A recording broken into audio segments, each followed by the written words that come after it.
कधी विचार केलाय का की सगळ्यात जबरदस्त लष्करी डावपेच हे महान सेनापतींकडून नाही तर अगदी अनपेक्षित ठिकाणाहून येऊ शकतात? आज आपण एका प्राचीन जातक कथेतून अशीच एक गोष्ट पाहणार आहोत. सुताराच्या डुकराची रणनीती, एक असा धडा जो आजही तितकाच महत्वाचा आहे. चला तर मग ही रंजक कथा उलगडून पाहूया.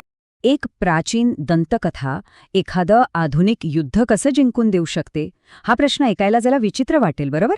पण याच प्रश्नाच्या उत्तरात बुद्धिमत्ता, एकता आणि एक अचूक रणनीती ह्यांचं रहस्य दडलेलं आहे. चला तर मग शोधूया हे रहस्य. तर मग आपली गोष्ट सुरू होते एका हताश राजापासून, एका अशा राज्यात जिथे पराभवाने थैमान घातलं होतं आणि आता विजयासाठी कोणत्या तरी अगदी अनपेक्षित विचित्र उपायाची गरज होती. तर मुख्य अडचण ही होती की कोसलचा राजा पसेनदी, पराक्रमी असूनही तरुण राजा अजातशत्रूकडून प्रत्येक वेळी हरत होता. त्याचं सैन्य, त्याचे डावपेच सगळ्यांच्या सगळं अयशस्वी ठरत होतं. त्याला आता एका क्रांतिकारी रणनीतीची नितांत गरज होती.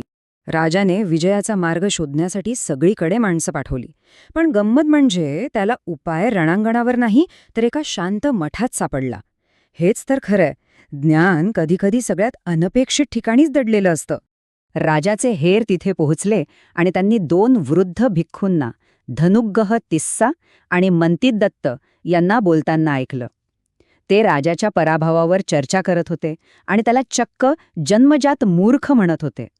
पण त्यांच्या याच टीकेमध्ये विजयाची किल्ली लपलेली होती. त्या भिक्खूंनी एक जबरदस्त उपाय सुचवला, शकट व्यूह. जरा कल्पना करा, सैन्याचा मुख्य भाग समोर दिसतोय, पण खरी ताकद टेकड्यांवर दोन्ही बाजूंना लपलेली आहे. शत्रू समोरच्या सैन्यावर चाल करून येतो आणि दोन्ही बाजूंनी घेरला जातो, एका परफेक्ट सापड्यात. आणि या रणनीतीचा परिणाम काय होईल हे त्या वृद्ध धनुग्रह तिस्सा यांनी फक्त एका वाक्यात सांगितलं: शत्रूला खेकड्याच्या पिंजऱ्यातल्या माशासारखं पकडता येईल. या एकाच वाक्यातून या योजनेची अचूकता दिसून येते. आणि झालंही तसंच. ही रणनीती कमालीची यशस्वी झाली. राजा अजातशत्रूला जिवंत पकडण्यात आलं. पण आता खरा प्रश्न उभा राहतो, एका शांत मठात राहणाऱ्या वृद्ध भिक्खूला इतके अचूक लष्करी डावपेच माहीत तरी कसे होते? आणि ह्या प्रश्नाचं उत्तर आपल्याला घेऊन जातं एका दुसऱ्याच कथेमध्ये. कथेच्या आत दडलेली एक कथा. ती कथा आहे सुताराच्या डुकराची दंतकथा, ज्यात या सगळ्याचं उत्तर लपलेलं आहे. हा काही साधासुधा डुक्कर नव्हता. एका सुताराने त्याला खड्ड्यातून वाचून आपल्या मुलासारखं वाढवलं. तो इतका हुशार होता की सुतारकामातही मदत करायचा. पण तो इतका अवाढव्य आणि बलवान झाला की त्याच्याच सुरक्षेसाठी सुताराला त्याला जड अंतकरणाने जंगलात सोडावं लागलं. जंगलात हा हुशार डुक्कर आपल्या नातेवाईकांना शोधू लागला, पण त्याला एक धक्कादायक गोष्ट आढळली. त्याचे सगळे नातेवाईक एका शक्तिशाली पट्टेदार वाघाच्या दहशतीखाली जगत होते आणि इथूनच या दंतकथेच्या खऱ्या संघर्षाची सुरुवात झाली. या भयंकर संकटावर त्या सुताराच्या डुकराने एकच पण अत्यंत महत्वाचा उपाय सांगितला. जर आपण एकत्र काम केलं तरच आपण त्याला हरवू शकू.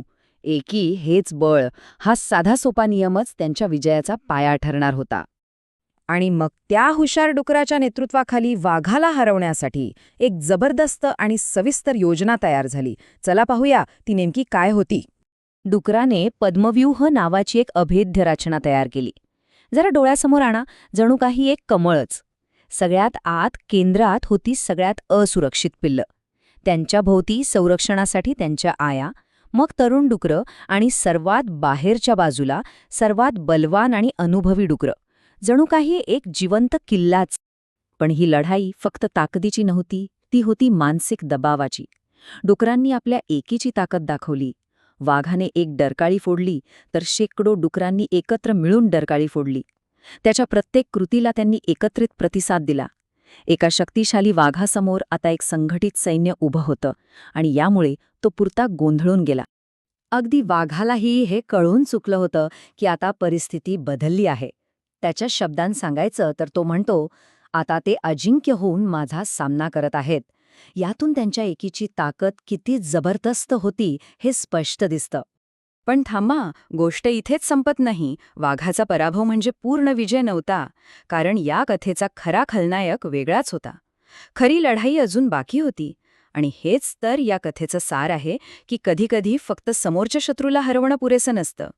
एका ढोंगी तपस्वीने वाघाच्या मनात पुन्हा विष कालवलं आणि त्याला हल्ला करण्यासाठी प्रवृत्त केलं.